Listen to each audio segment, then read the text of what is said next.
I got a text from a stranger. Check your bank account. I thought it was a scam and almost deleted the message. But when I opened my banking app, there was $26 million in my account. I had never seen that much money. When I asked, "Good day, dear listeners. It's Diana again. I'm glad you're here with me. Please subscribe to my channel and like this video, and also let me know in the comments which city you're listening from. That way I can see how far my story has traveled. My name is Linda Carpenter, and before that Tuesday morning in March, my life was about as ordinary as a life can get in Sacramento, California. I was 44 years old, divorced for 6 years, and I worked as a claims adjuster for a regional insurance company. My daughter, Emily, was 19 and away at college in San Diego, and most of my evenings were spent alone in the small 2-bedroom house I'd bought after the divorce, watching the news with a cup of tea and going to bed by 10. I wasn't unhappy. I was just settled. Comfortable in the way a worn pair of shoes is comfortable, not exciting but reliable. My ex-husband, Richard, had remarried 2 years after our divorce. His new wife, Donna, came from money. Old California money, the kind that built shopping centers and owned half a vineyard in Napa. Richard and Donna lived 20 minutes from me, in a gated community with a pool shaped like a kidney bean.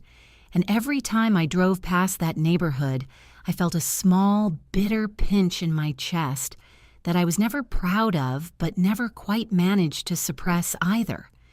That Tuesday started like any other. I made coffee, packed my lunch, and was halfway out the door when my phone buzzed with a text from a number I didn't recognize.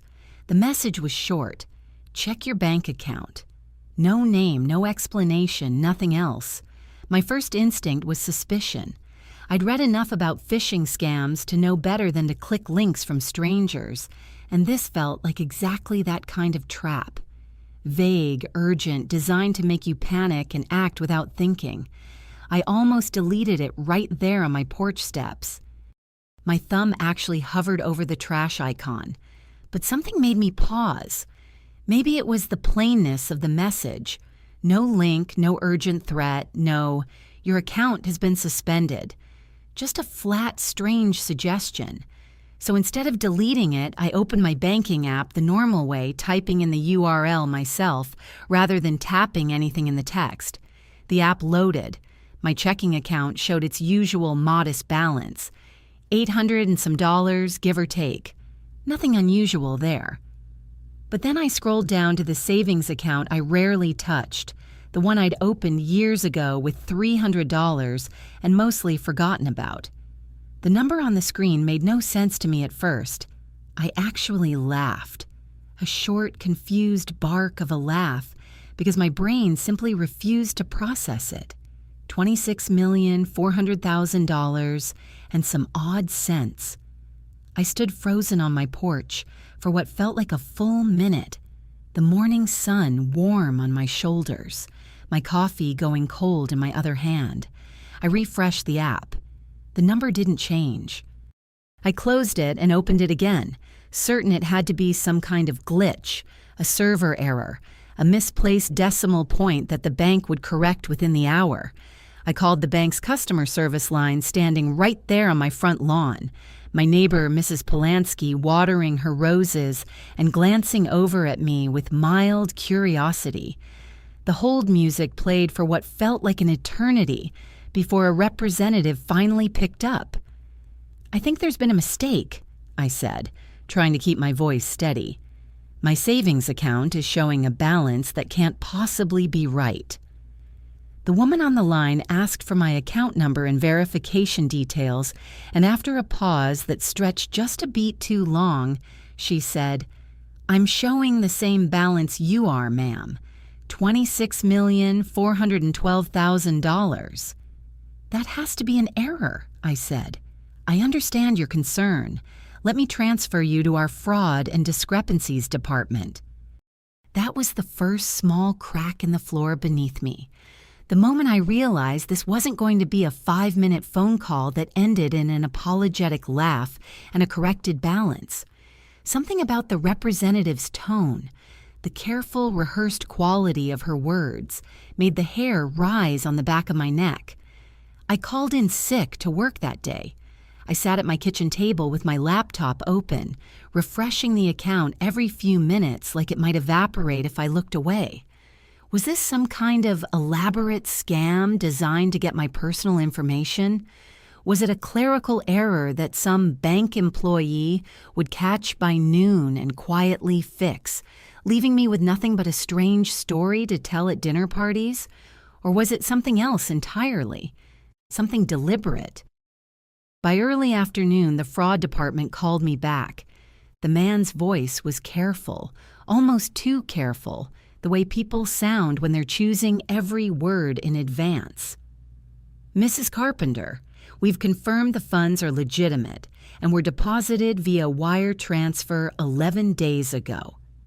The transfer originated from an account associated with... He paused, and I heard pages shuffling. Carpenter Family Holdings, LLC. I didn't recognize the name, but something about it tugged at a thread in the back of my mind.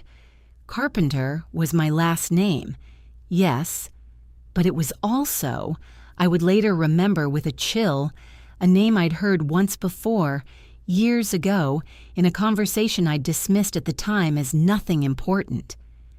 Who authorized this transfer? I asked.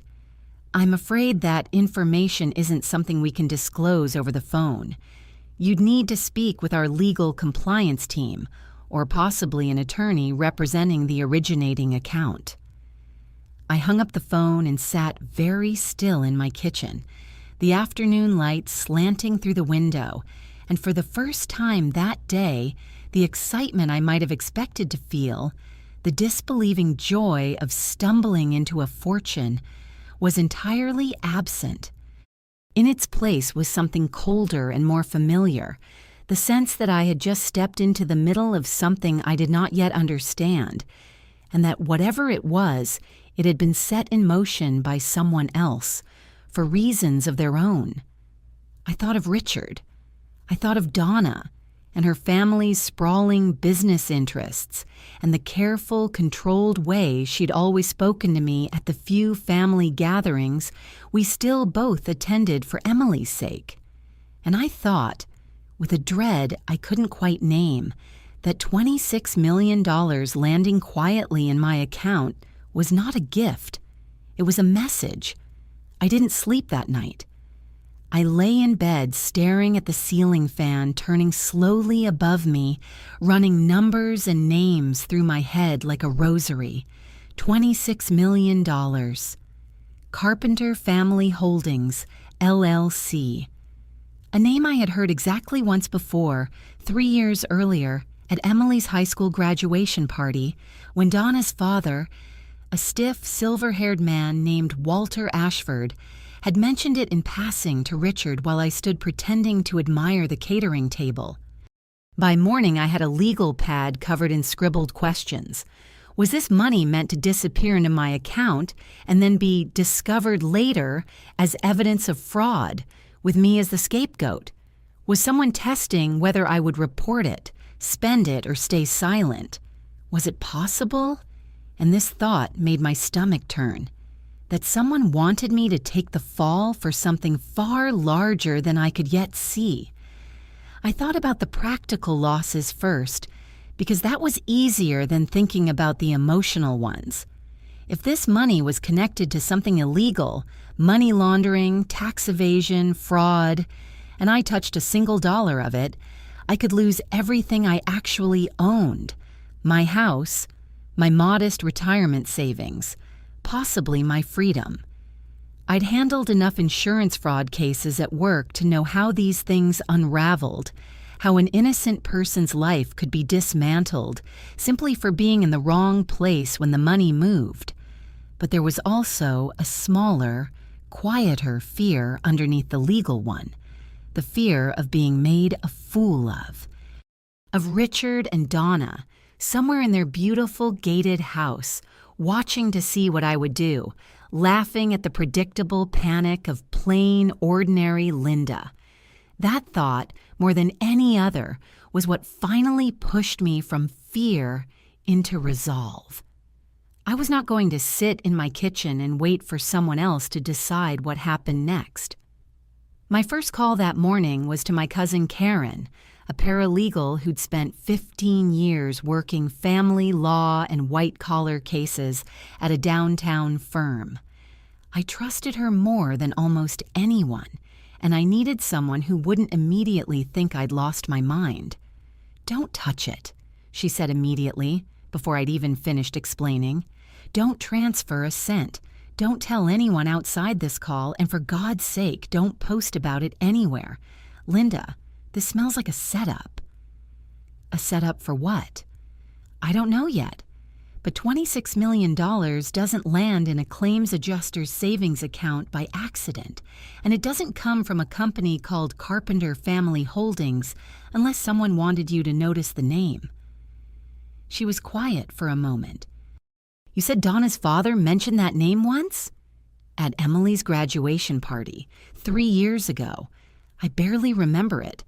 I wasn't even part of the conversation." "Write down everything you remember, every detail, no matter how small. And Linda, I think you need a real attorney for this, not just me giving you advice over the phone. Someone who specializes in financial fraud and asset disputes." That afternoon, I drove to the public library instead of going home, some instinct telling me I didn't want to do this research on my home network, on the off chance someone was watching more closely than I wanted to believe. I spent 3 hours combing through California's business registry website, searching for Carpenter Family Holdings, LLC. What I found made my hands go cold. The LLC had been registered 4 years earlier. The registered agent was a law firm I didn't recognize, but listed among the company's documented members. Buried in a filing from 18 months ago was a name I knew very well. Donna Ashford Carpenter. Carpenter.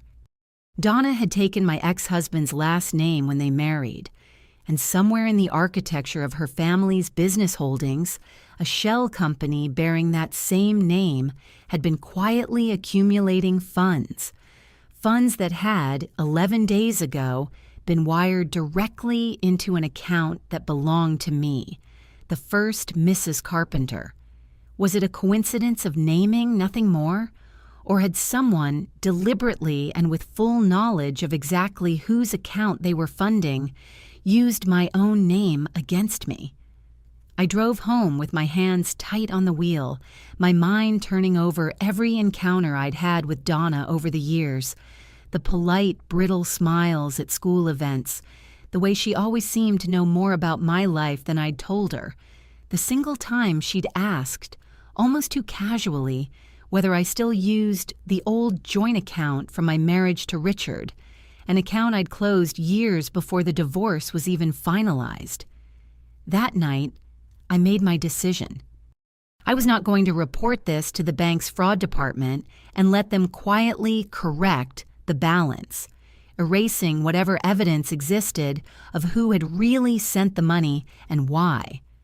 I was not going to call Richard and ask him directly, tipping my hand before I understood the shape of what I was dealing with.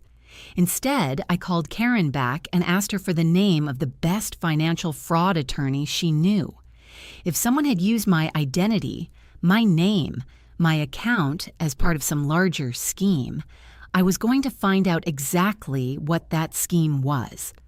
And I was going to make sure that whoever had done it understood very clearly that they had chosen the wrong woman to use as a pawn. The plan that began to form that night was simple in its first step, even if I couldn't yet see where it would lead. Document everything, say nothing to the family, and get a lawyer in my corner before anyone else realized I'd noticed at all. The attorney Karen recommended was a sharp, no-nonsense woman named Patricia Vance, who specialized in financial fraud and asset tracing out of a modest office in downtown Sacramento. I met her 2 days later, my legal pad of notes and a folder of printed bank statements clutched in my lap like a shield. Patricia listened without interrupting as I laid out everything. The text message, the deposit, the LLC, Donna's maiden name connection to the shell company. When I finished, she leaned back in her chair and was quiet for a long moment. "I want to be honest with you, Linda," she said finally. "This could be one of several things. It could be an attempt to launder money through an account that wouldn't draw suspicion. A private citizen with no business ties, no red flags. It could be an attempt to frame you for receiving illicit funds, perhaps as leverage in some dispute you're not even aware of. Or," she added, watching my face carefully, "it could be something even more deliberate. An attempt to provoke you into making a mistake that could be used against you later in a custody matter, a financial dispute, anything." "Custody isn't an issue. Emily's 19. "Then perhaps it's about something else entirely. Inheritance, maybe, or control of family assets." She tapped her pen against the folder. "Have you noticed any unusual interest from Richard or Donna in your finances recently? Any conversations that seemed odd in hindsight?" I thought about it, and a memory surfaced that I hadn't connected before. 6 weeks earlier, Richard had called me out of the blue, something he almost never did, to ask with strange casualness whether I'd ever updated my will after the divorce, and whether Emily was still listed as my sole beneficiary. At the time, I'd brushed it off as idle concern. Now it felt like something else entirely. "There's a possibility," Patricia said slowly after I told her, "that this is connected to Walter Ashford's estate planning. Old money families like the Ashfords often restructure assets across multiple holding companies for tax purposes, and sometimes, unfortunately, to obscure the movement of funds during disputes between heirs. If there's a fight brewing over inheritance and someone needed to move money somewhere it couldn't easily be traced back to the primary estate, they'd want an account with no connection to the family, except mine has every connection, through Richard. Which suggests whoever did this either didn't think it through completely or wanted you to find it." Patricia's eyes were steady on mine. "Linda, I need you to consider something carefully. If we move forward with a formal inquiry, subpoenaing records from the LLC involving forensic accountants, there is no quiet way to do this. Whoever is behind this will know almost immediately that you've noticed and that you're not going to simply let the money sit there or hand it back without questions." I sat with that for a moment, looking at the framed diplomas on her wall, the orderly stack of files on her desk. Was I prepared for what came next? For the version of my life where Richard and Donna's polite, careful distance turned into something openly hostile? "Do it," I said. "File whatever needs filing. I want to know exactly where that money came from and why it ended up in my name." That decision was the first official step I took, and it was also, I would later understand, the moment the people on the other side of this began to realize that I was not going to be the passive, frightened ex-wife they had perhaps assumed I would be. Patricia filed a formal request for account verification and began the process of subpoenaing the LLC's banking records, framing the inquiry initially as a routine matter of clarifying an unexpected deposit.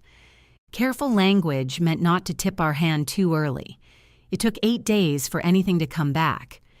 When it did, it came in the form of a single document Patricia forwarded to me late on a Thursday evening, a partial transaction log showing that the $26 million had been moved out of a larger account, one holding nearly $400 million, belonging to the Ashford Family Trust, just 6 weeks after Walter Ashford had suffered a serious stroke that left him unable to manage his own affairs.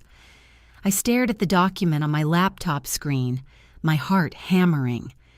Walter Ashford, Donna's father, had been incapacitated, and in the narrow window of confusion and legal uncertainty that followed, someone with access to the trust's accounts had begun moving funds, significant funds, Gino, out of the main estate, scattering pieces of it into accounts that wouldn't immediately be associated with the family, including mine.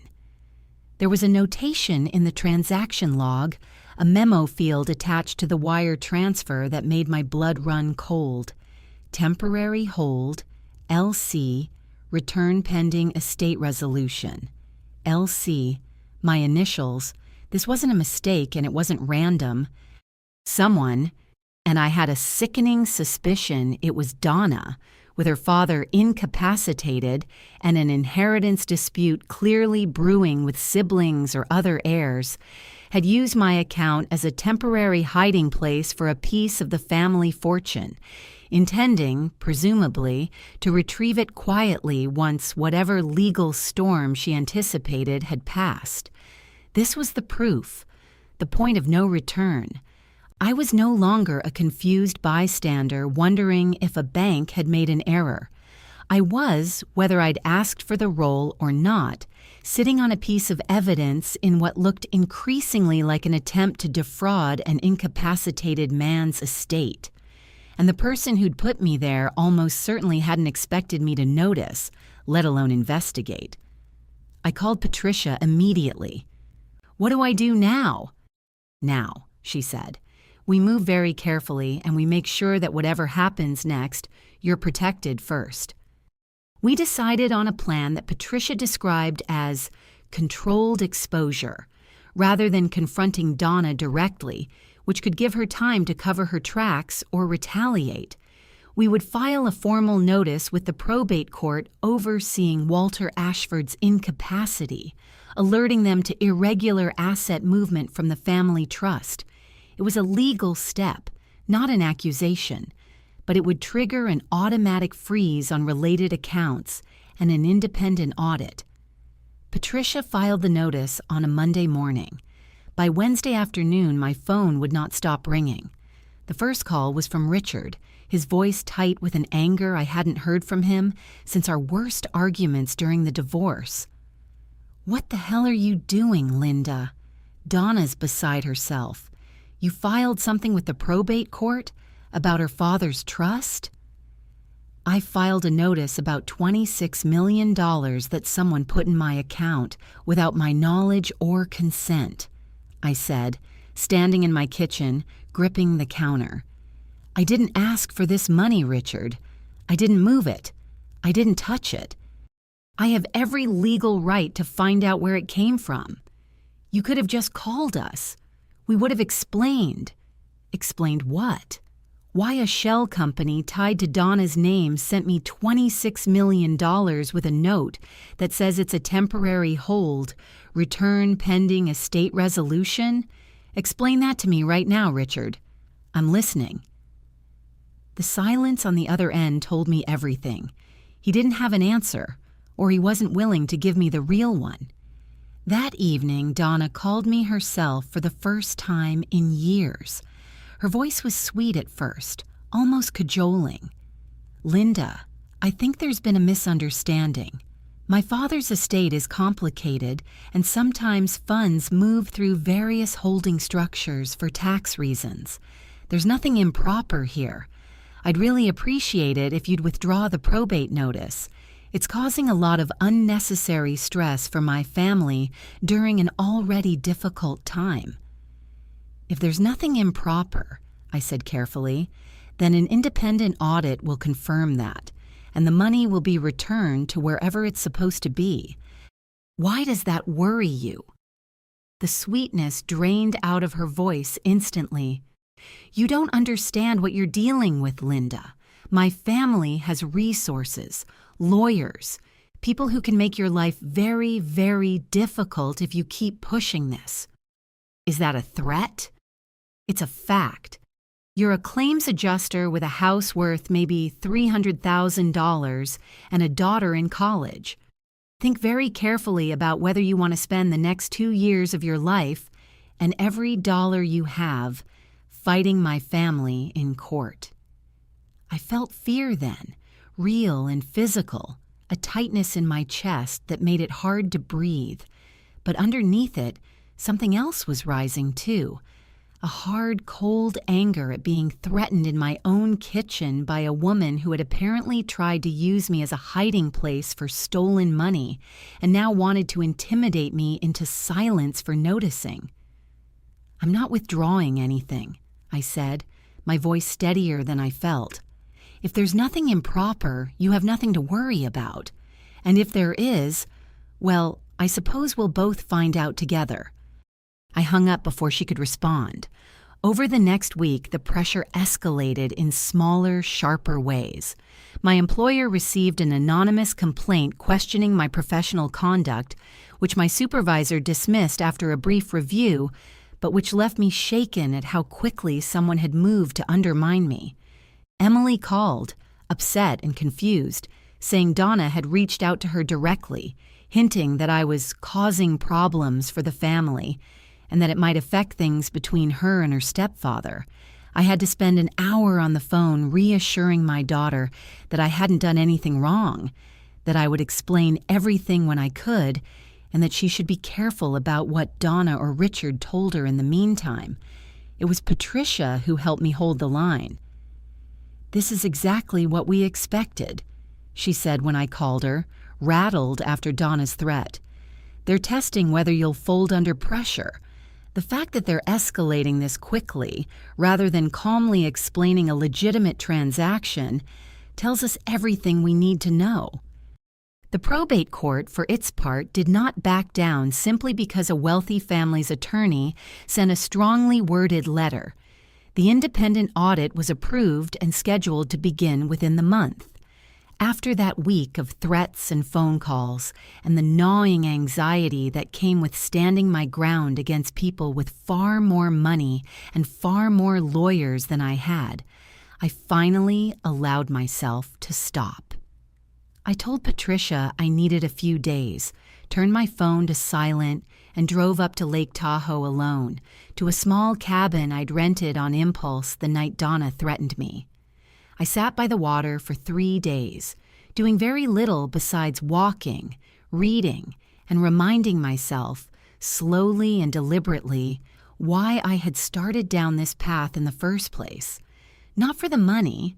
I didn't even want the money, not really. But for the simple, stubborn principle that I would not be used, quietly and without consent, as a tool in someone else's scheme, and then bullied into silence when I noticed. By the time I drove home, I felt something I hadn't expected to feel: calm. The calm didn't last in the way I expected, not because the threats returned immediately, but because the silence that followed was, in its own way, just as unsettling. For nearly 2 weeks after I returned from Tahoe, I heard nothing from Richard, nothing from Donna, only quiet updates from Patricia, confirming that the court-ordered audit was proceeding and that forensic accountants had begun reviewing the Ashford Family Trust's records in earnest. I went back to work. I tried to fold myself back into the rhythm of ordinary days. Claims files, grocery runs, evening phone calls with Emily, who was slowly coming around to understanding that her mother hadn't done anything wrong. But underneath the routine, I felt the unmistakable sense of being watched, the way you feel a storm building before you see the first clouds. The next move, when it came, wasn't a threat at all. It was an attempt at temptation. I received a call from a man who identified himself as a representative of Ashford Family Trust's legal counsel, proposing what he called an amicable resolution. If I agreed to quietly return the $26 million and sign a non-disclosure agreement promising never to discuss the matter publicly or with any third party, the family was prepared to offer me a settlement of $2 million. For my trouble, he said, and to compensate me for any inconvenience the situation had caused. $2 million. It was more money than I would earn in my entire career as a claims adjuster. For one long moment, sitting in my car in the grocery store parking lot, I let myself imagine it. The house paid off, Emily's tuition covered outright, the kind of security I'd never once allowed myself to dream about. But the offer itself told me something important. It confirmed, more clearly than any threat could have, that there was something in those trust records worth burying. An innocent, legitimate transaction didn't require a non-disclosure agreement and a payoff to make an inquisitive ex-wife go away. "I'll have my attorney review the offer," I told the man, my voice calm. "But I want to be clear. I'm not interested in burying questions about a vulnerable man's estate in exchange for money. If there's nothing improper here, the audit will show that, and I'll happily return whatever isn't mine." He didn't call back. That same week, I finally told Karen the full extent of what had been happening. The threats, the offer, the toll it was taking on me emotionally, because I realized I'd been trying to carry the entire weight of this alone, the same way I'd carried the weight of my divorce alone years earlier, certain that asking for help was a kind of failure. Karen didn't let me finish apologizing for not calling sooner. "Linda, you've been navigating a fraud investigation into one of the wealthiest families in this county while working full-time and reassuring your daughter that her stepfather's wife isn't a criminal. You don't need to apologize for needing support. You need to let people actually give it to you." She started coming over twice a week just to sit with me, to help me organize the growing stack of documents Patricia kept sending, to remind me to eat actual meals instead of toast standing over the sink. My sister Carol, who lived in Oregon and with whom I'd grown distant over the years, started calling every few days after Karen filled her in, her voice warm and steady in a way that made me realize how much I'd missed simply having people in my corner. Even Emily, once she understood the situation more fully, stopped being a source of stress and became, unexpectedly, a source of strength. "Mom," she said during one phone call, her voice fierce in a way that reminded me of myself at her age, "you taught me that you don't let people push you around just because they have more money than you. I don't care what Donna says to me, I believe you." Slowly, over those weeks, something inside me that had been clenched tight since the moment that first text message arrived began, very gradually, to loosen. I was not facing this alone, and I was not going to be bought into silence. The Ashfords could offer me settlements and send their lawyers and threaten me with the weight of their resources, but they had badly misjudged what kind of woman they were dealing with. I realized with something like surprise, no longer afraid. The peace lasted exactly 17 days. On a Sunday afternoon, while I was in the backyard pulling weeds from a garden bed I'd neglected for weeks, my doorbell rang. I wiped my hands on my jeans and went around the side of the house to find Richard and Donna standing on my front porch, both dressed as though they were on their way to a business dinner rather than a Sunday visit to my modest house. Donna's face wore an expression I hadn't seen from her before, soft, almost contrite, her hands clasped in front of her in a posture of humility that didn't quite reach her eyes. "Linda," she said, "we wanted to come talk to you in person. Things have gotten so ugly between us, and honestly, that's not what either of us wants, is it? We were hoping we could clear the air." Against my better judgment, I invited them in. Patricia had warned me more than once that the family might attempt direct contact again, and that I should document any such conversation carefully. I made a mental note to write everything down the moment they left. As I led them into the living room, I caught myself studying Donna's posture, the careful way she arranged her hands, and I thought of every negotiation seminar I'd ever sat through at work, the ones that taught you to read a person's body language for signs of strategy disguised as sincerity. Everything about her, from the practiced softness in her voice to the way she let Richard walk slightly ahead of her, felt staged, though I couldn't yet say exactly why. We sat in my living room, the same living room where Emily had once done her algebra homework on the coffee table, and Donna leaned forward with what looked like genuine vulnerability. "My father had a second stroke last week," she said, her voice catching. "He's not doing well, Linda. This entire situation, the audit, the legal back and forth, it's putting enormous stress on a family that's already grieving. I know you don't owe us anything, but I'm asking you, woman to woman, mother to mother, to consider dropping the probate notice. Let the family handle Dad's estate privately, the way he would have wanted." It was, I had to admit, a skillful performance. Sympathetic, personal, appealing directly to whatever compassion I might still hold for a man I'd known, however distantly, for over a decade.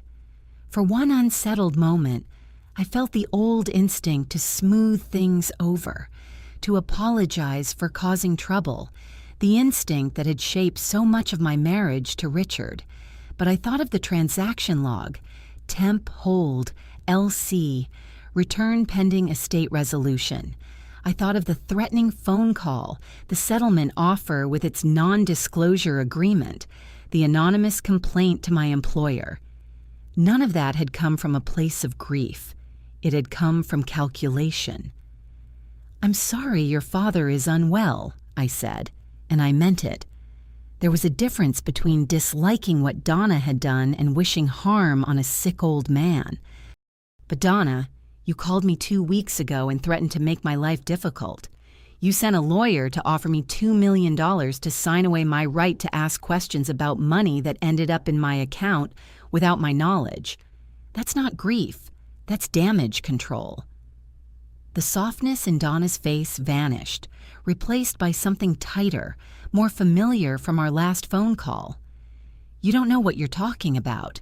You've never had to manage anything more complicated than an insurance claim, and now you think you understand estate law and family trusts. You're going to humiliate yourself in court, Linda, and you're going to drag Emily through it too." "Don't," Richard said quietly, putting a hand on Donna's arm, the first time he'd spoken since they'd arrived. "No, let her finish," I said, my voice steadier than I felt. "Because I want to understand something, Donna. If there's truly nothing improper in how that money was moved, why does it matter so much to you that I drop a notice that simply asks for an independent audit? An audit, by definition, finds nothing if there's nothing to find." She didn't have an answer for that, not a real one. Instead, she stood up abruptly, smoothing her skirt with hands that were no longer steady. "You'll regret this," she said, "both you and that lawyer of yours." Richard lingered for a moment after she walked out to the car, his expression somewhere between apology and exhaustion. "Linda, I didn't know about any of this," he said quietly. "The shell company, the transfer into your account. I swear to you, I had no idea until you filed the notice." I believed him mostly, though I filed that admission away carefully too, in case Patricia needed it later. "Then maybe," I said, "you should be asking your wife some harder questions instead of standing on my porch asking me to drop mine." He left without another word. After they were gone, I sat alone in my living room for a long time, my hands trembling slightly with the adrenaline of the confrontation. I'd expected to feel shaken, and I did, a little. But underneath the tremor was something else, a small, hard kernel of determination that Donna's visit had only sharpened rather than dulled. I called Patricia and told her everything, word for word, while it was still fresh. "Good," she said when I finished. "Write it all down formally tonight while you remember it clearly. This corroborates the pattern we've already documented: intimidation, attempted bribery, and now a clear acknowledgement from Donna herself that an audit poses a genuine threat to her position. We're close, Linda. I can feel it. I went to bed that night more certain than I had been at any point since that first strange text message. Whatever Donna Ashford Carpenter had done with her father's estate, the truth was coming, and no amount of manufactured sympathy or thinly veiled threats was going to stop it now. The independent audit's preliminary findings arrived 6 weeks later, delivered to Patricia's office in a thick binder that she brought to my house personally, rather than risk discussing over the phone. We sat together at my kitchen table, the same table where I'd first refreshed my banking app in disbelief months earlier, while she walked me through what the forensic accountants had uncovered. In the 11 weeks following Walter Ashford's first stroke, during the precise window when his cognitive capacity was legally ambiguous and before a court-appointed conservator had been formally established, Donna had used her limited power of attorney, granted years earlier for routine medical decisions, to authorize a series of transfers from the Ashford Family Trust into Carpenter Family Holdings, LLC, an entity she had quietly registered 18 months before her father's stroke. From there, the funds had been split and redistributed into several smaller accounts, including mine, with internal memos indicating these were temporary holds intended to be consolidated later into a new trust structure that listed Donna, but not her two siblings, as primary beneficiary. In total, the audit traced just over $31 million moved in this manner, money that, under the trust's actual governing documents, was meant to be divided equally among Walter Ashford's 3 adult children upon his death or incapacitation, not funneled quietly into a structure controlled solely by Donna. "This is securities and estate fraud," Patricia said, tapping the binder. "Breach of fiduciary duty under power of attorney at minimum. Possibly elder financial abuse, given the timing relative to your father-in-law's medical incapacity. The court will almost certainly refer this to the district attorney's office for criminal review, not just civil resolution." I sat with the binder open in front of me for a long time after Patricia finished explaining it, tracing my finger along the columns of numbers, the dates, the careful, clinical language of the forensic report. It was strange to see months of fear and confusion finally rendered into something so orderly. Rows and columns, dates and amounts, each one a small piece of betrayal laid out in black and white. I thought about Walter Ashford lying in that hospital bed, unaware that his own daughter had been quietly dismantling the inheritance meant for all 3 of his children. I thought about every dinner, every holiday, every polite exchange with Donna over the years, wondering how long this had actually been planned and how easily she might have gotten away with it if that strange text message had never come. The probate court scheduled an emergency hearing for the following week, and Patricia told me, gently but firmly, that I would likely need to testify regarding how I had discovered the funds and the subsequent pressure campaign from Donna and her representatives. The hearing took place in a wood-paneled courtroom downtown, far more crowded than I'd expected. Donna's siblings were there, having been alerted to the audit's findings by the court, their faces tight with a mixture of fury and disbelief as the forensic accountant walked through transaction after transaction. Donna sat beside her attorney, her posture rigid, her earlier softness entirely gone, replaced by a brittle, cornered stillness. When it was my turn, I described the text message, the discovery of the funds, the threatening phone call, the settlement offer with its non-disclosure agreement, and the visit to my home where Donna had asked me, under the guise of grief over her father's worsening health, to drop the probate notice that threatened to expose her. I kept my voice level and factual, exactly as Patricia had coached me, letting the timeline speak for itself rather than editorializing. Donna's attorney attempted to characterize the funds as a legitimate, if unconventional, tax planning maneuver, but the forensic accountant's testimony, methodical, exhaustive, utterly unmoved by the family's wealth or reputation, dismantled that argument piece by piece. The internal memo language, the timing relative to Walter Ashford's incapacity, the exclusion of the other two siblings from the new trust structure. None of it could be reasonably explained as anything other than what it was.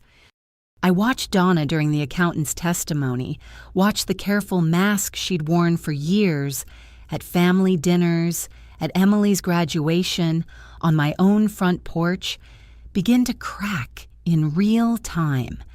Her hands, folded tightly in her lap, trembled almost imperceptibly. When the judge asked her directly whether she could explain the discrepancy between the trust's governing documents and her unilateral restructuring, she stumbled over her answer, contradicting herself twice within the same sentence, her composure finally, visibly giving way. Richard, sitting several rows behind her, would not meet her eyes. I felt no triumph watching it happen, only a quiet, settled clarity, the sense of a long, exhausting climb finally reaching level ground. Whatever Donna Ashford Carpenter had built her confidence on, it had not been built to withstand actual scrutiny. And now, in front of a judge, her siblings, and a courtroom of strangers, that confidence was unraveling thread by thread. The judge called a recess to review the full audit findings before issuing any rulings, but the outcome, by that point, felt almost inevitable to everyone in that room. The judge's ruling, issued 2 weeks later after a follow-up hearing, was unequivocal. Donna's power of attorney was revoked immediately and replaced with a court-appointed conservator to oversee Walter Ashford's remaining affairs. The probate court ordered the full reversal of every transfer Donna had authorized, including the immediate return of the $26 million sitting in my account back into the properly structured family trust, to be divided, according to the trust's original governing documents, among all 3 Ashford children equally. But the consequences didn't stop at the civil ruling. As Patricia had predicted, the probate judge referred the matter to the Sacramento County District Attorney's Office, citing clear evidence of breach of fiduciary duty and potential elder financial abuse under California law. 3 months later, Donna was formally charged with multiple felony counts, including financial elder abuse and fraud related to her unauthorized restructuring of her incapacitated father's trust. I learned through Karen, who'd kept loose contact with someone at the courthouse, that Donna's legal team was negotiating a plea deal that would almost certainly include significant prison time, alongside the court-ordered restitution and the loss of any claim to her father's estate, beyond what the original trust legally entitled her to. Her marriage to Richard, already strained by months of legal turmoil and the public humiliation of the proceedings, ended in a filing for divorce that Richard initiated less than 6 weeks after the criminal charges were announced. I won't pretend I felt nothing when I heard the news. There was a grim satisfaction in watching consequences land exactly where they belonged, in seeing a woman who had threatened me, tried to bribe me into silence, and used a sick old man's vulnerability for her own gain, finally face the full weight of what she'd done.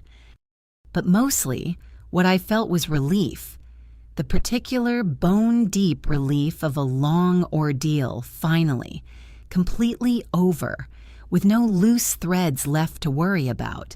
There was no settlement to negotiate, no NDA to sign, no quiet arrangement that let Donna walk away with even a fraction of what she'd tried to take. The court's ruling left no room for compromise. Every dollar she'd improperly moved was traced, accounted for, and returned to its rightful place. Her siblings, who'd had no idea of her scheme until the audit exposed it, received their full rightful share of their father's estate. Walter Ashford himself, once stabilized enough to understand what had happened, reportedly told the conservator he never wanted to see his eldest daughter in his presence again. I never touched a single dollar of the money that had passed briefly through my account.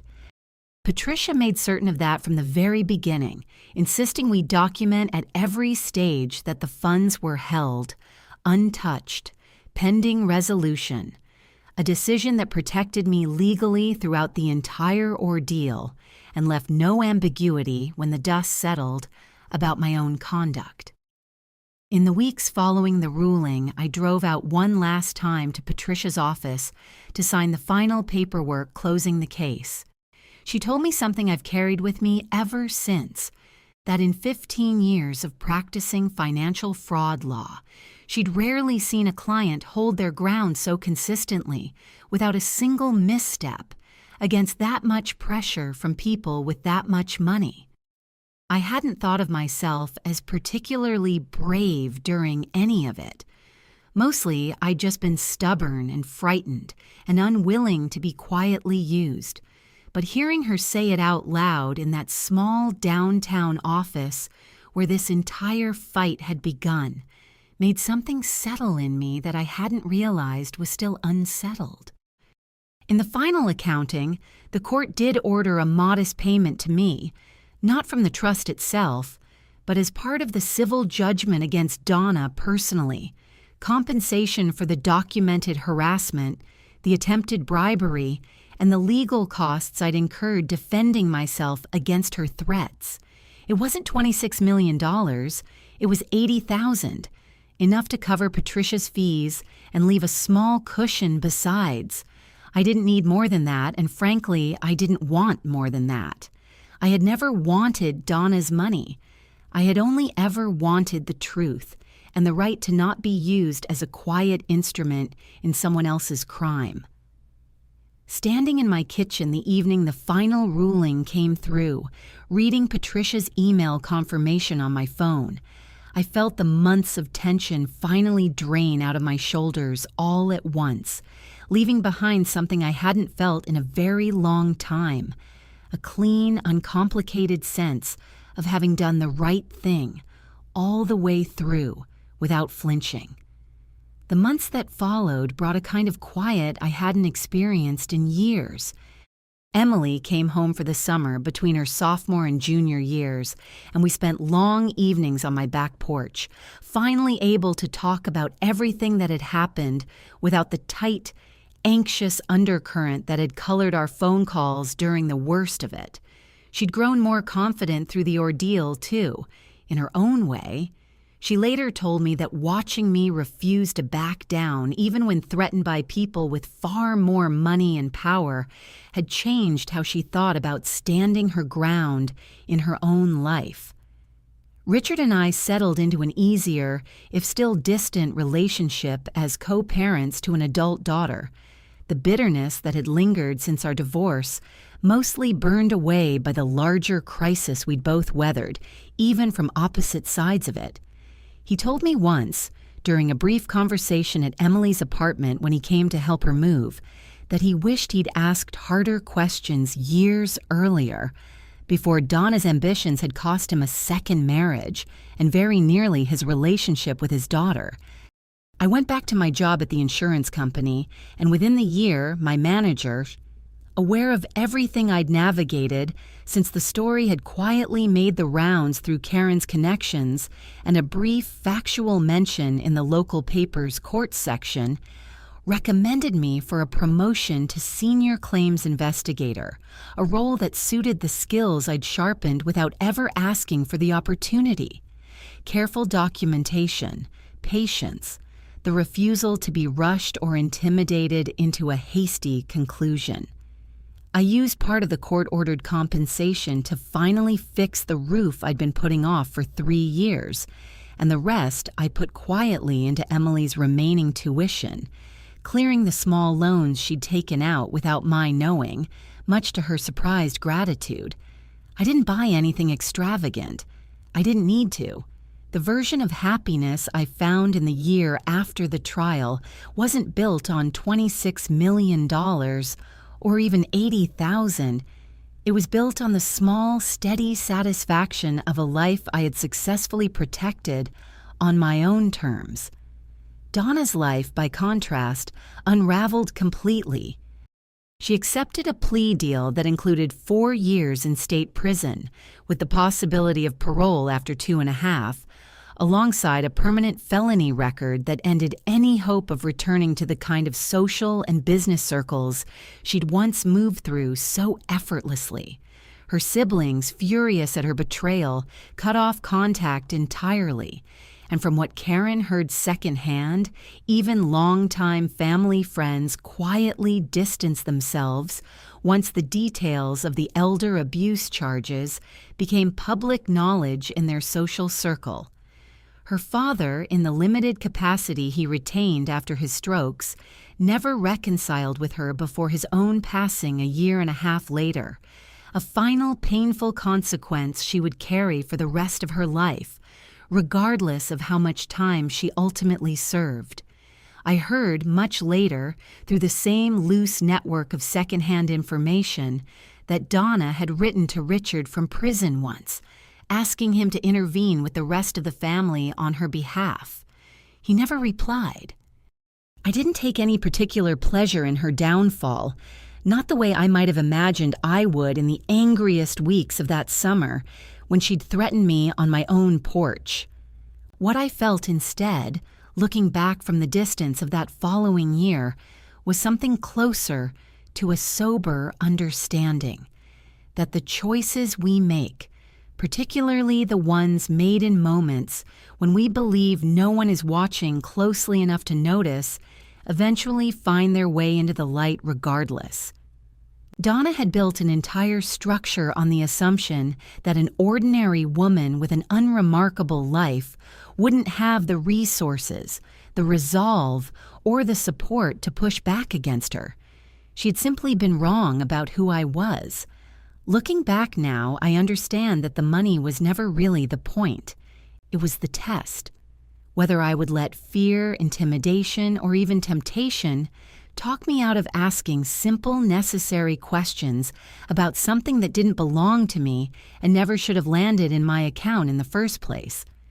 So I'll ask you the same question I had to ask myself that morning on my porch. If $26 million showed up in your account tomorrow with no explanation at all, what would you do? If this story made you think, I'd love to hear your answer in the comments.